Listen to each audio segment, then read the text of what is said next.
Caros alunos, bem-vindos a mais uma aula do nosso curso de projetos de estruturas. Neste vídeo, nós abordaremos o assunto pilares. Bem, o que são pilares? Nós temos basicamente dois tipos. Os pilares convencionais, que são elementos lineares de eixo reto, normalmente expostos na vertical, em que as forças normais de compressão são preponderantes.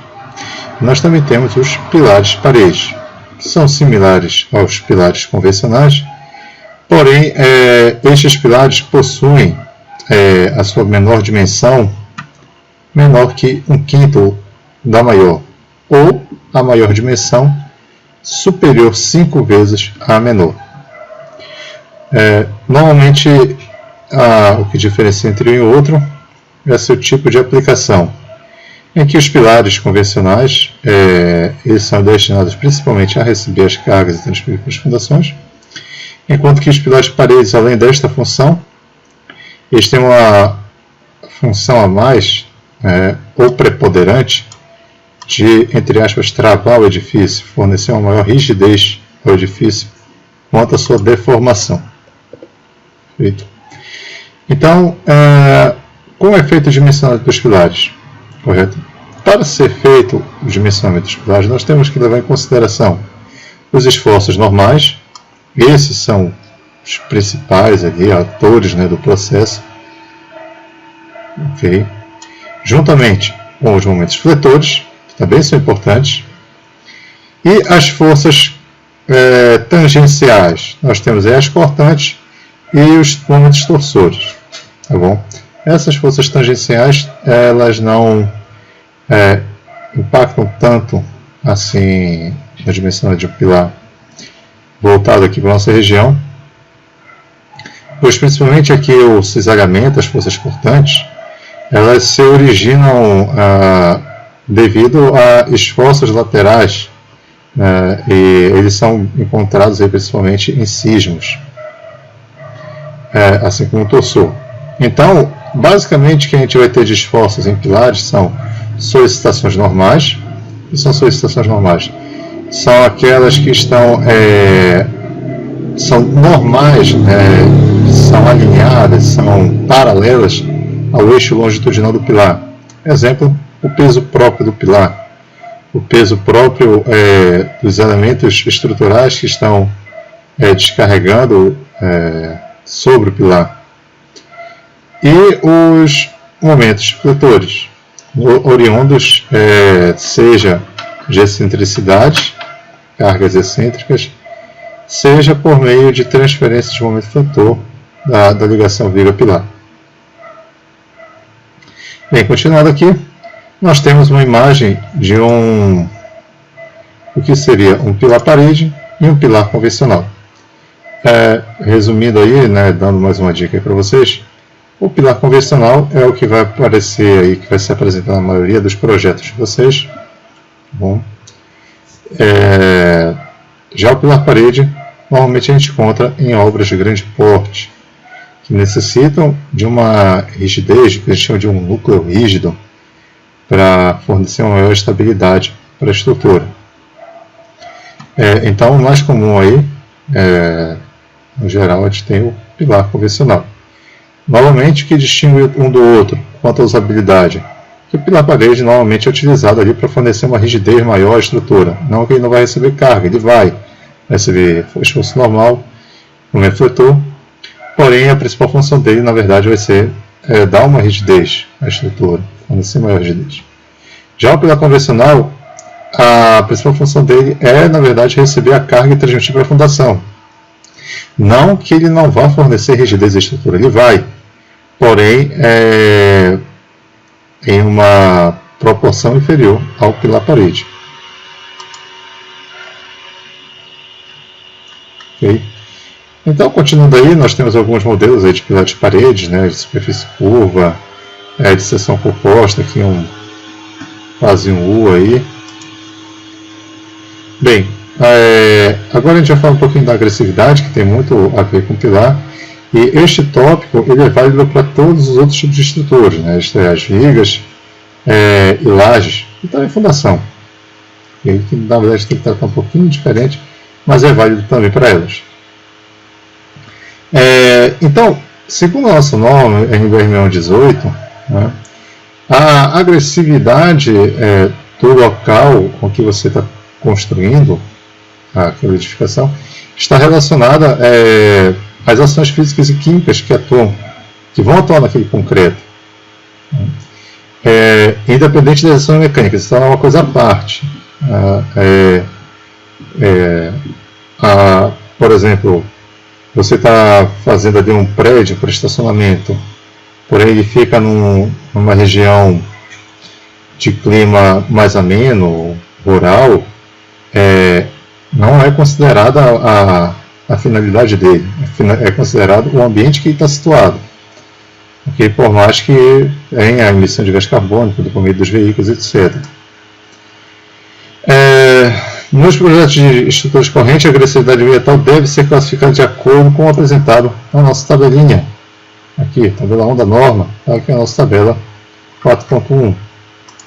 Então vamos conhecer aí quais são as classes de agressividade ambiental, CAA. Aí, né? Nós temos aí basicamente 4 classes, que vão da 1 fraca a 4 muito forte. Então na classe fraca, classe de agressividade fraca, aquela que vai apresentar uma menor agressividade ao concreto, seja esse concreto de um pilar, de uma viga, de uma laje, bastando ele ser um concreto estrutural, isto é, que vai receber carregamento e vai transmitir aquele carregamento para alguma outra estrutura. Então, para esse tipo de concreto, nós temos aí a agressividade fraca, quando ele está localizado em um ambiente rural ou submerso.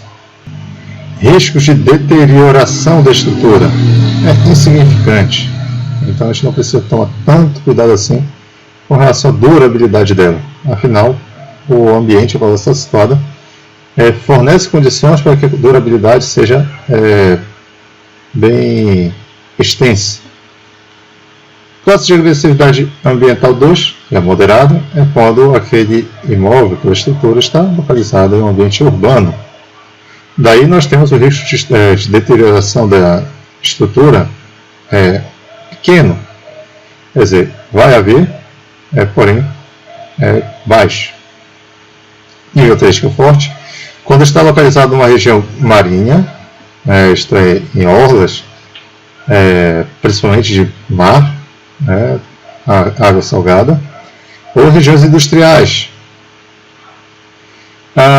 E muito forte também em regiões industriais, aqui mais voltado para indústrias químicas, que utilizam agentes agressivos, tanques industriais, enfim, setores que trabalham com beneficiamento da celulose, né? Então, agressividade muito forte, e respingos de maré, aquelas obras que estão à beira do mar, que entram em contato direto com água salgada. Risco de deterioração é elevado e grande para a classe 3. Okay? Bem, vamos continuar aí, daqui a pouco a gente vai entender o porquê disso aí. Na verdade, nesses próximos 2 capítulos aí. Bem, qualidade do concreto de cobrimento. Então, conforme a NBR 6118, né, de acordo com as classes de agressividade ambiental que nós temos que tomar alguns cuidados na hora de elaborar o concreto. Então, olha o que a norma diz aqui para a gente. Se a gente tem um concreto que está na classe de agressividade ambiental 1, a relação água-cimento desse concreto ele pode ser até 0,65. Vocês estão vendo a dosagem de concreto, já viram? Né? Vocês sabem o que é a relação água-cimento. Ela implica principalmente na questão da porosidade do concreto. Né? Então, quanto mais água, quanto maior essa relação água-cimento, maior a tendência do concreto se tornar poroso. E facilitar aí a penetração de agentes agressivos à armadura. Facilitar assim, a oxidação da armadura. Então, quando essa classe de agressividade ambiental é 1, a gente pode ter ali uma relação água-cimento de até 0,65 e concreto com resistência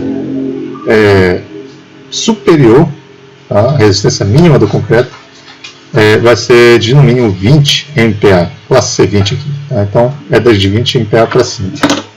Porém, na maior parte dos casos que vocês vão trabalhar, a gente vai estar na classe de agressividade ambiental 2, que é zona urbana, ok?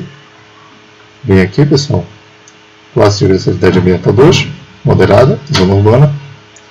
Então, nosso concreto, relação água-cimento, não pode ser superior a 0,60 e não podemos ter concreto com resistência inferior a 25 MPa, menor classe C25. Isso aqui é normativo, tá, pessoal? Para o caso extremo, regiões ali com respingo de maré ou indústrias aí que trabalham com reagentes, enfim, relação água-cimento já é uma relação baixa, necessita aqui de aditivos hiperplastificantes, e a resistência concreta é uma resistência alta, superior a 40 MPa. Ok? Então, uma coisa está relacionada à outra. Você tem que identificar qual é o ambiente, primeiramente, para depois determinar isso aqui até para o projeto de vocês, tá, ok? Então, vocês vão determinar ali o projeto, vão indicar para o cliente qual é a resistência que ele vai trabalhar, qual é o concreto que ele tem que dosar, ou comprar, ou usinar. É baseado nisso aqui, pessoal. Vocês vão ver onde está localizada a obra, se está no meio urbano, meio rural, no meio industrial, enfim. Baseado nisto, achar que é a classe de agressividade ambiental, CAA, jogar aqui na tabelinha e ver qual é a relação água-cimento. Isso vocês têm que informar no projeto. E a classe do concreto, né? Você vai ter que calcular como mínimo esses valores aqui. Bem, o que mais isso implica? Implica na espessura do cobrimento da armadura. Lembrando, pessoal, que tudo isso que eu estou falando aqui vale tanto para pilar, quanto para viga, quanto para laje. Okay? Estou falando aqui no pilar, no assunto de pilares, porque ele é mais impactante, vamos colocar assim, né? Aqui nos pilares, tá? Mas vale para todos os tipos de estrutura. Então, o que é a espessura do cobrimento da armadura, né? O cobrimento da armadura é a espessura da camada de concreto responsável pela proteção da armadura no elemento. Então, é toda essa capinha aqui, que está na figura, que está ao redor aqui do estribo, cuja sua função não é resistir aos esforços mecânicos, é fornecer proteção física e química contra os agentes externos, que, se não fosse este cobrimento da armadura, o aço, né, que compõe aqui as armaduras do estribo, a armadura longitudinal aqui, estaria em contato com agentes agressivos, com o ambiente, e rapidamente viriam, obviamente, a oxidar, causando graves prejuízos estruturais aí ao elemento. Então, em vigas e pilares é comum a espessura do cobrimento iniciar na face externa dos estribos da armadura. Afinal, o estribo é o elemento que vem mais externo, tá, do elemento estrutural. Bom, pode ver aqui no desenho, a armadura longitudinal e o estribo vindo por fora. O estribo vai amarrar aí a armadura longitudinal, entre aspas, amarrar, até um termo que a gente utiliza aí no contexto ali da construção civil. Então, a norma define que o cobrimento mínimo para a armadura, né, tem que ser respeitada ao longo de todo o elemento. Então, a gente não pode ter cobrimentos variáveis ao longo do elemento. E nem ao longo da obra. Tá? O ideal é que você permaneça ao longo da obra sempre com o mesmo cobrimento de armadura. Até para não causar problemas ali na hora de fazer a montagem das armaduras, de concretar. Então, para garantir o cobrimento mínimo, que a gente vai representar aqui pelo CMIN, o projeto e a execução devem considerar o cobrimento nominal e o cobrimento mínimo acrescido da tolerância de execução, que é um ΔC. Bom, então aqui é o CNOM, né, o cobrimento nominal, tá? Que é o cobrimento que a gente adota de fato, ali na hora de fazer o projeto de armação dos elementos estruturais. Ele vai ser igual ao cobrimento mínimo mais esse ΔC, essa variação, tá? Essa tolerância de execução. Tá bom? É um fator de segurança, vamos colocar assim.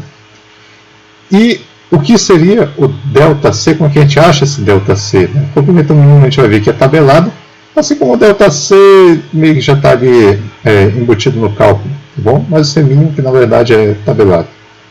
Como é que a gente acha o ΔC? Nas obras correntes, o valor de ΔC deve ser maior ou igual a 10 milímetros. Nas obras comuns, nas obras normais, ΔC de vocês maior ou igual a 10 milímetros. Porém, esse valor pode ser reduzido para 5 milímetros quando houver controle adequado de qualidade e limites rígidos de tolerância da variabilidade das medidas durante a execução da obra. Bom, como é que se consegue isto, né? Trabalhando ali com um ótimo controle de qualidade na obra, trabalhando com espaçadores, com elementos que forneçam aí o adequado espaçamento entre a armadura e a forma. Bom, é assim que você consegue um ΔC bom, um controle de qualidade bom para a obra e consegue reduzir esse ΔC de 10 milímetros para 5 milímetros. Isso aqui, talvez não agora, vocês não vão sentir tanto, mas principalmente quando vocês estão trabalhando aí com obras de grande porte, acreditem, né, 5 milímetros faz muita diferença, tá, nesse tipo de obra. É o suficiente ali para você poder reduzir de 10 a 15 centímetros ali a dimensão de um pilar. Bom, bem, isso tudo tem que ser informado nos desenhos do projeto. Bom, ao final do curso a gente vai entender como é que funciona. Bem, vamos entender então como é que a gente chega nesse senon através da tabela.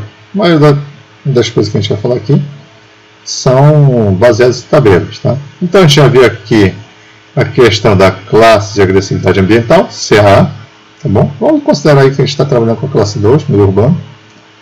Bem, a gente tem aqui componentes ou elementos estruturais, né? Temos a laje, temos a viga pilar, elementos estruturais de contato com o solo, normalmente são as vigas Valdrame, aí, enfim, elementos aí do térreo, pavimento térreo, normalmente, tá? Concreto armado. Então, se a gente tiver classe de agressividade 2, nós temos aqui para a laje, nós vamos utilizar o cobrimento nominal de 25 milímetros, viga pilar 30 e elementos de contato com o solo 30 também. Porém, pessoal, isso aqui a gente pode reduzir em meio centímetro, em 5 milímetros, caso a gente esteja com o controle rigoroso das medidas. Beleza? Então, o que era 25 vai para 20, o que é 30 vai para 25. Bom, veja aqui que na classe de agressividade ambiental maior, mais elevada, esses cobrimentos sobem bastante. Então, aqui vai 4,5 cm, 45 mm e 50 mm. Uma nota importante, isso aqui a gente não vai levar, essas notas aqui a gente não vai levar tão em consideração aí, no nosso acadêmico, mas é bom vocês entenderem, saberem que elas existem, né?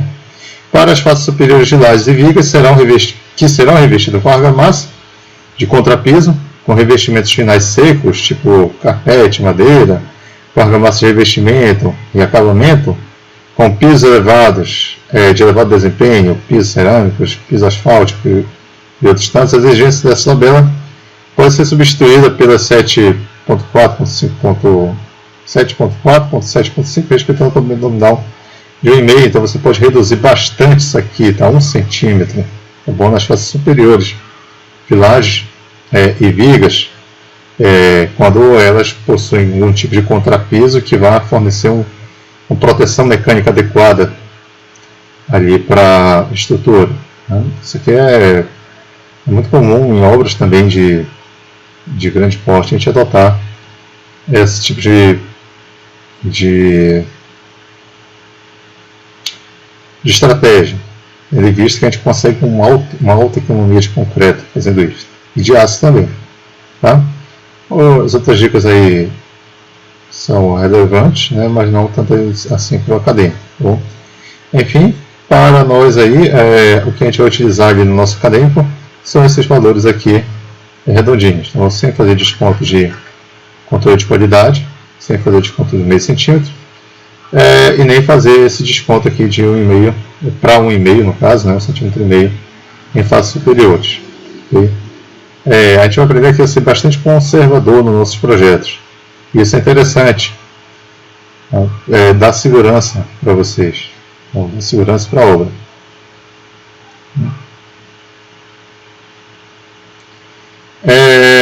Então a NBR também estabelece que o comprimento nominal de uma determinada barra deve ser sempre, né?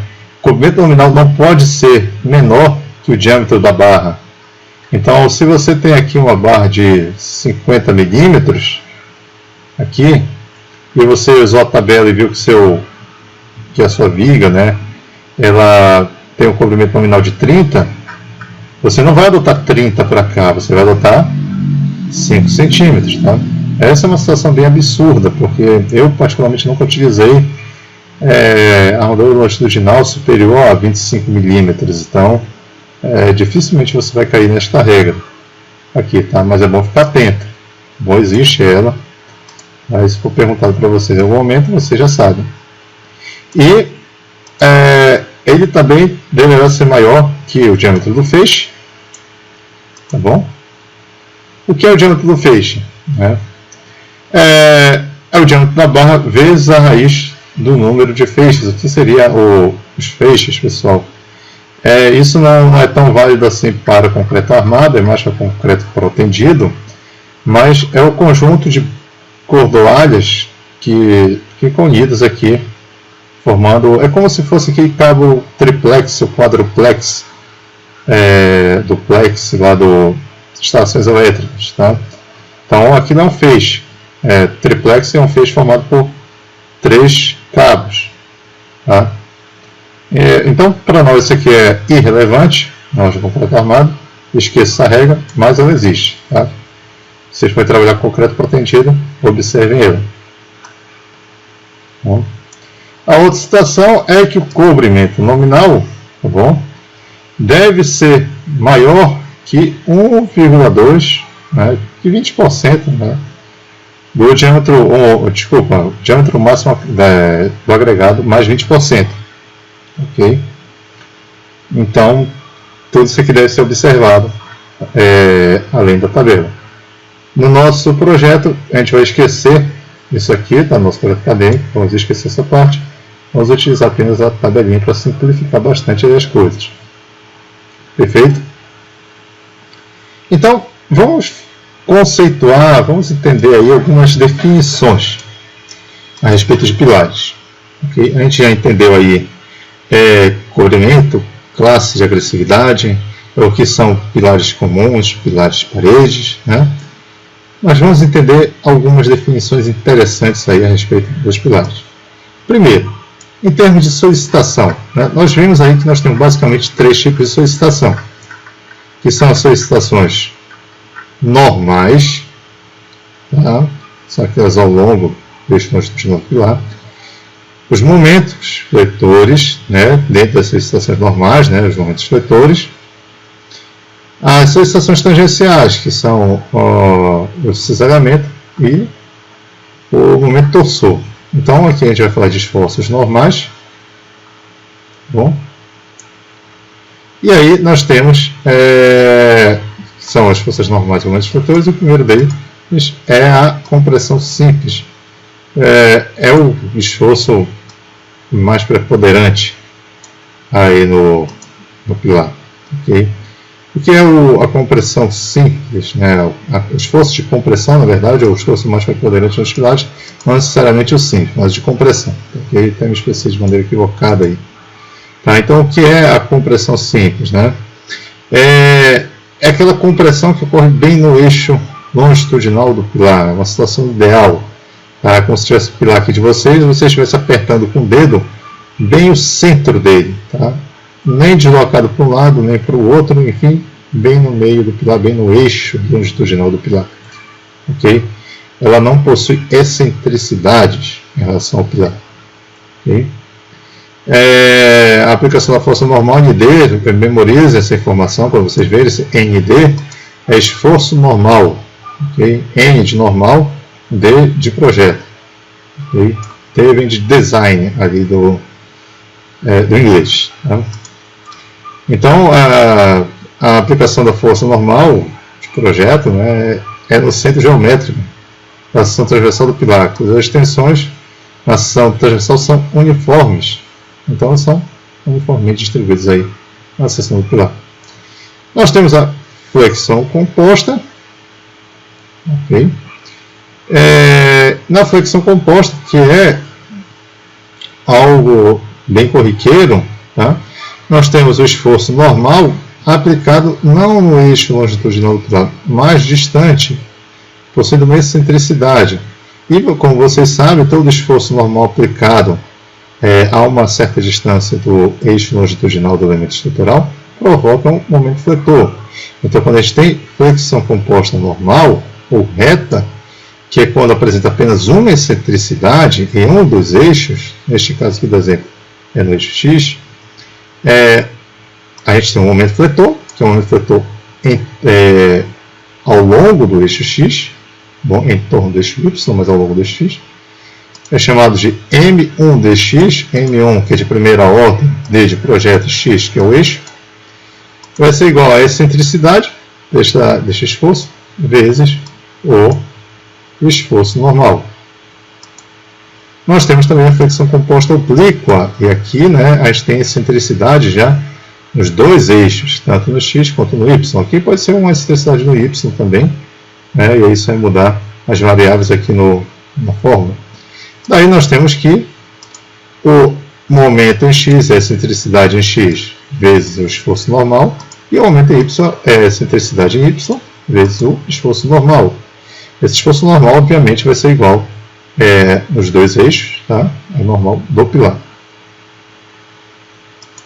Bem, entendido aí os esforços, aqui é bem resumido, tá, pessoal? Não é para...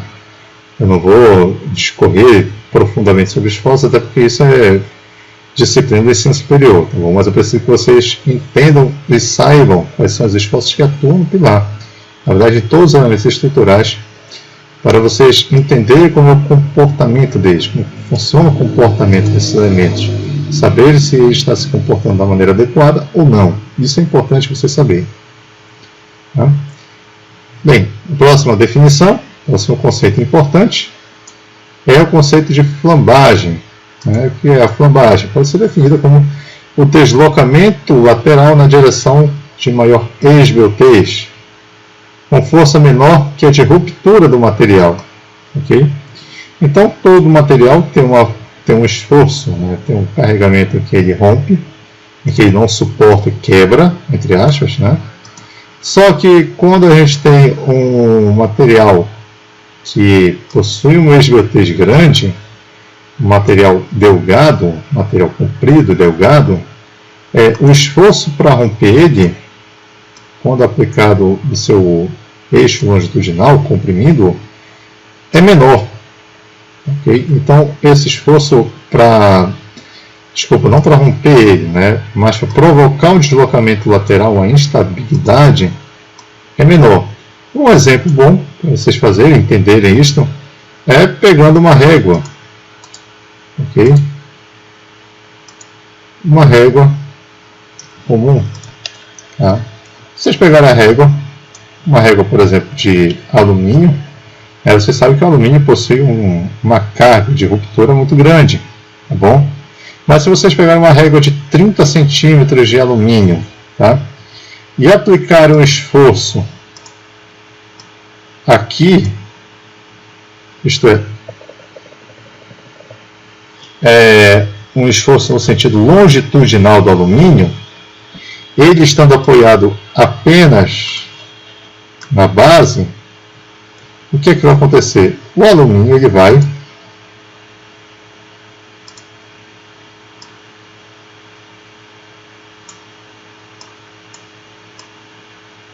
entortar, okay? Ele vai deslocar, vai ficar instável. Bom, por que isso? Porque ele tem um índice de esbeltez muito alto. Okay? Ele é suscetível à instabilidade pelo seu índice de esbeltez. Porém, se vocês pegarem a mesma régua de alumínio e cortarem um pedaço dela, pegarem apenas 1 centímetro desta régua de alumínio e aplicarem o mesmo esforço, vocês não vão conseguir deformá-la. Por quê? Porque aí você diminuiu a esbeltez do elemento. Você diminuiu a sua altura, consequentemente diminuiu aí a esbeltez dele. Okay? Então, isso aqui é mais estável do que isto aqui. A ruína por efeito de flambagem é repetida e violenta, isto é, ela não dá aviso prévio, mesmo que não ocorra acréscimos bruscos nas ações aplicadas. Então, muito cuidado com a flambagem pilares. Okay? Ela é um tipo de ruptura que é pouco comum, porque todo engenheiro tem habilidade para prevenir isso, né? E quando ele porventura passa batido, sempre tem alguém, né, ou um técnico, ou enfim, que não é bem adequado, né, tem um treinamento adequado e consegue notar isto, mas caso isto ocorra, a ruptura é brusca, ela vai causar danos severos aí, tá? E possivelmente um número de vítimas elevado. Uma barra comprimida, feita por alguns tipos de materiais, pode resistir a cargas substancialmente superiores à carga crítica, o que significa que a flambagem não corresponde a um estado limite útil. Okay? Então, não é o caso da flambagem romper a peça. Tá? A flambagem, ela para concreto armado, tá? A gente vai considerar ela sim como um estado limite último. Afinal, em concreto armado, isto aqui no pilar é ruptura, ok? Isto aqui no pilar é estabilidade, condição de segurança inviável. Isso aqui vai derrubar o prédio. Bem, entendido o que é flambagem, vamos entender agora o que é a não linearidade física e geométrica. Bom, aqui vai ser apenas uma explanação, até porque explicar isso de uma maneira mais completa exige conhecimento de outras disciplinas, tá? Então, vou apenas aí tentar fazer com que vocês entendam que a gente já viu aí na linearidade física, né, em vigas. A gente vai ver novamente aqui até para se não ficou entendido lá, que fica entendido aqui. Okay? Então, nós temos aqui o estado elástico linear, gráfico de tensão e deformação, lei de Hooke. Nós temos aqui o estado não linear. Nós temos aqui o estado elastoplástico e o elastoplástico ideal. O que é o elastoplástico? Então, o que é o linear, na verdade? As deformações e tensões são proporcionais ao longo de todo o eixo. Okay? Não existe uma ruptura, vamos colocar assim. O elástico não linear, a gente tem o ciclo de carga e descarga e o ponto de ruptura. No elastoplástico, que é mais ou menos como se comporta ali o concreto e o aço também, nós temos uma região, o aço de classe B, okay, não classe A. Nós temos uma zona de carregamento em que a gente, se descarregar, ele já não volta para o seu estado inicial de deformação. E temos uma outra zona em que, mesmo descarregando, ele vai permanecer com a deformação. Okay? Uma outra zona de ruptura. E nós temos o elastoplástico inicial, onde ele apresenta uma onde ele apresenta uma região, uma primeira fase aqui, que obedece a lei de Hooke. A tensão é igual ao módulo de Young vezes a deformação. E uma outra zona em que ela já apresenta um comportamento mais tendendo ali para a não linearidade. Essa é a não linearidade física. Está considerando aí as propriedades físicas dos materiais. Okay? Deformação e tensão. Porém, a gente tem a não linearidade geométrica. E aí, o que leva-se em consideração? A deformação do material. O material ele nunca vai ficar no mundo real, ele nunca vai permanecer estável, estático. Okay? Ele vai apresentar deformações. O vento vai bater na estrutura, ela vai deslocar para o lado, vai ocorrer um abalo sísmico, ela vai variar, ela vai ficar de um lado para o outro. Então, esse deslocamento com o esforço normal associado, vai gerar uma excentricidade. Então isso aqui no pilar é uma não linearidade geométrica. Okay? Essa excentricidade gerada.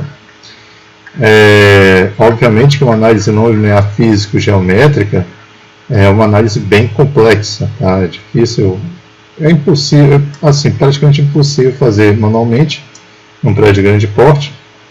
Então são todas feitas computacionalmente. Bem, índice de esgotez, aqui é um assunto relacionado aqui, ó, até ter colocado junto aqui com flambagem. Tá, vou até mudar aqui na apostila logo. Ok, vou só mudar a ordem aqui do assunto. Será que eu tenho ido para lá? Não sei porque eu veio para cá, mas enfim.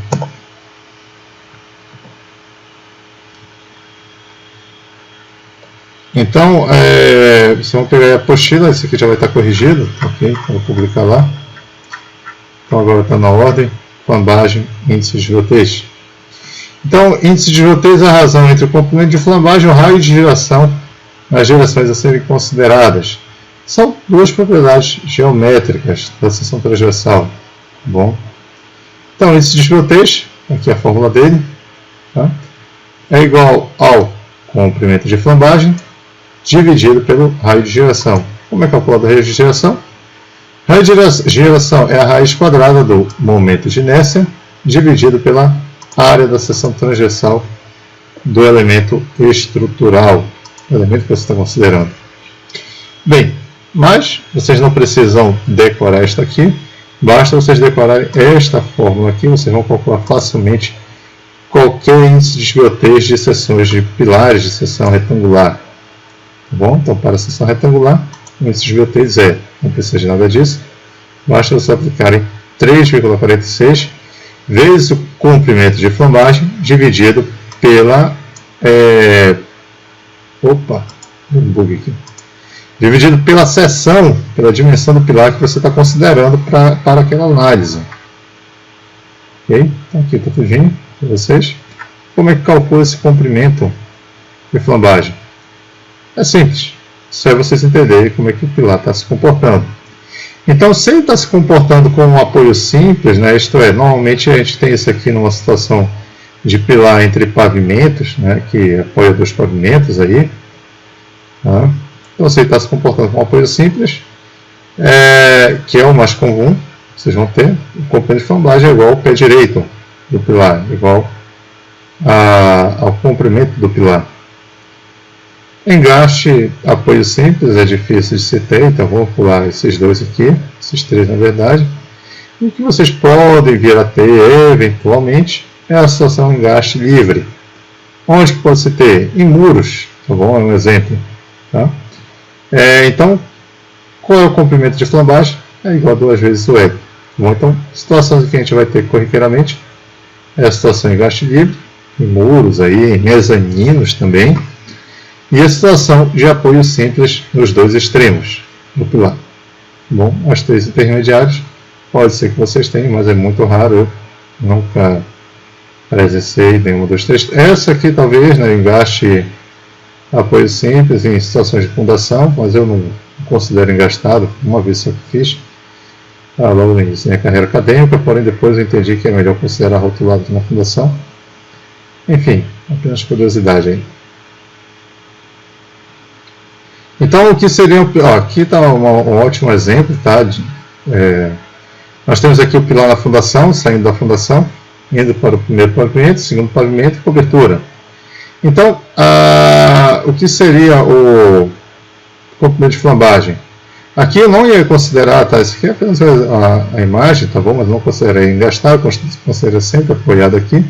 Então, o comprimento de flambagem seria a distância entre o pavimento até o outro. Entre um pavimento e o outro. Ok? Situação simplesmente apoiada. Tanto na base quanto no topo. O comprimento de flambagem é igual à altura do pavimento. Okay? Então, assim, o comprimento equivalente, né, o comprimento de flambagem é o LE. do elemento do pilar suposto vinculado com ambas as extremidades, né, deve ser o menor dos seguintes valores. Bom, então, a gente tem que levar em consideração aqui esta equação, que é o seguinte. Tá? Então, esse comprimento equivalente é igual a L0 mais H. L0 é a distância entre faces internas dos elementos estruturais.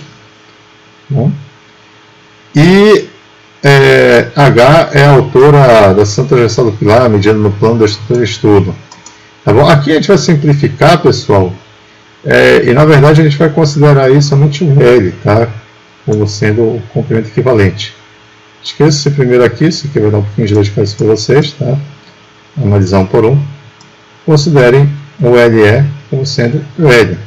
Isto é a distância entre os eixos do pilar ao qual está vinculado. Bom, então é assim que se calcula o L. Pilar, viga, distância entre eixos é o L. Ah, professor, mas é difícil calcular entre eixos. Não tem problema, mede aqui de face superior a face superior de viga, dá a mesma coisa. A não ser que as vigas possuam alturas diferentes. Bem, e tudo isso foi estudado para a gente cair aqui na classificação. Vou até negritar isso aqui. Bem, se o comprimento de se a esbeltez for inferior a 35, nós temos pilares curtos. Se for de 35 a 90, pilares médios. Medianamente esbeltos se for entre 90 e 140 e pilares esbeltos se for entre 140 e 200. A partir disso aqui, muito cuidado. Okay? Bem, nessa situação aqui, o que é mais comum a gente encontrar em construção civil, até ideal, é vocês tentarem colocar ali um pilar médio, ou no máximo ali um medianamente esbelto. Tá? Isso aqui implica no método que você vai utilizar para calcular o pilar. E também dá uma ideia do quão rígida vai ficar a sua estrutura, de quão estável ela vai ficar, através da esbeltez dos pilares. Bom, quem já adquiriu um pouco mais de experiência nisso, consegue ali fazer um relatóriozinho, uma planilhazinha com a esbeltez de cada pilar em cada direção. E eu pelo menos faço isso, né? Então eu já consigo meio que fazer uns cálculos ali e ter noção da rigidez do prédio em cada um dos sentidos, né? X ou Y. Bom, então é interessante vocês dominarem bem isso aqui. Perfeito. Bem, já temos aí quase 50 minutos de aula. Eu vou encerrar a aula de hoje por aqui, para não ficar com muito assunto, é assunto novo, você vai acabar de fazer uma prova. E na próxima aula a gente vai falar das situações de projeto, na intermediária, enfim, e vamos aí dar início a alguns cálculos bem simples, tá bom? São simples aí os cálculos de pilares. Okay? Então, por hoje é isso. Muito estudo, fique com Deus e até a próxima, pessoal.